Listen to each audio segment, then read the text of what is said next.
The 60s was a pretty amazing period in our history. I think in anybody's history, a time of incredible cultural achievements in art, music, films, writing, really amazing stuff coming out of that zeitgeist, my favorite word now. But it was also a time of great cultural upheaval. There was the counterculture, there was civil rights, women's rights, wars, assassinations, a time of really incredible political and social turmoil and divisiveness in our country at that time. Unlike today, where everything is just going along, kumbaya, Lord, kumbaya. Well, in the middle of all this turmoil, on Monday night at 7:30, comes the TV show on the air called The Monkees. Now, featuring 4 long-haired weirdos.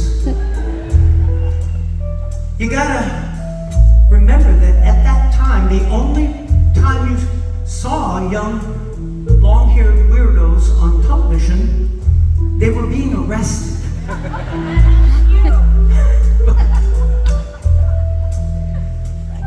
But not the Monkees. We're too busy singing.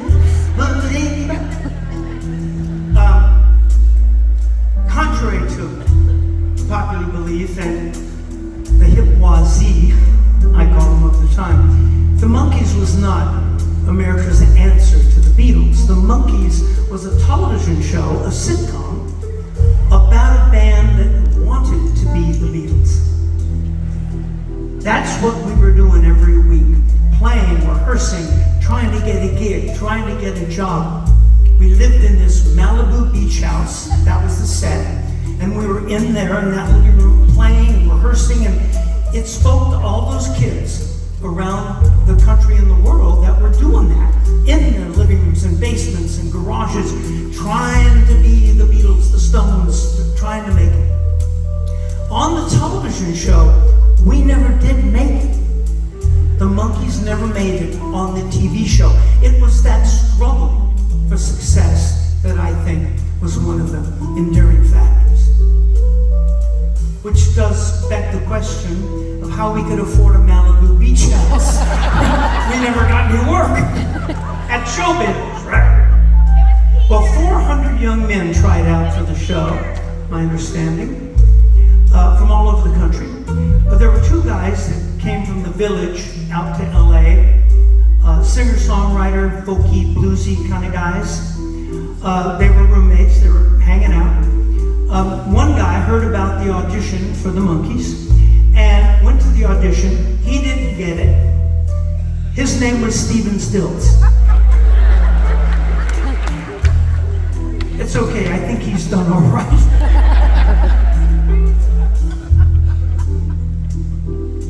And he told his roommate, who did go to the audition, and he did get it. His name was Peter Tork. Now, Stephen has remained a great friend to this day. I see him all the time. Incredible, wonderful, generous, gentle human being. And he would come out on the road and hang with us all the time. I forgot to mention that at this time, of course, we are busting our butts working really, really hard. I mean, we are filming the television show 10 hours a day, then going in the studio, recording at night, rehearsing for the show, and it was a lot of work, 24/7 for months. But I was okay because I was making $400 a week. Cha-ching, huh? Anyway, we did finally run into a little bit of money at $400 a week, and Peter bought this beautiful house up in the Hollywood Hills out of a David Hockney painting with a pool and a view, and it was just a great place. And Peter was very, very generous. Open door policy, 24/7. You come over, he had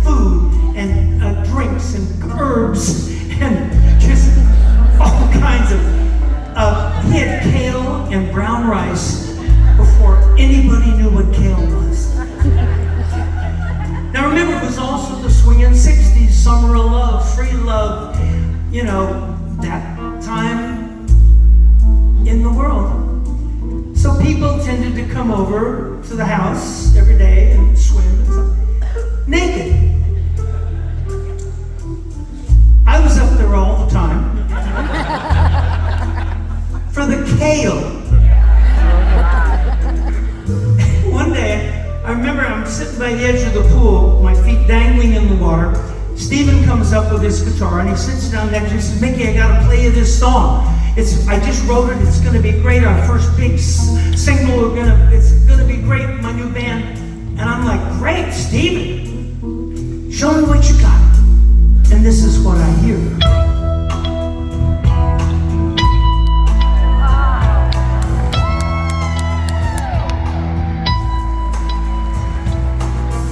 Something's happening here, but it isn't exactly clear.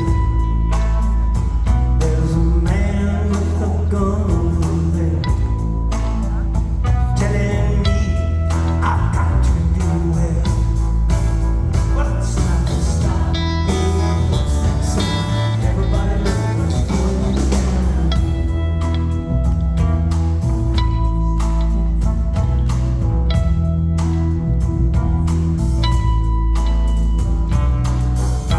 Bad lines being wrong. Nobody's right if everybody's wrong. Young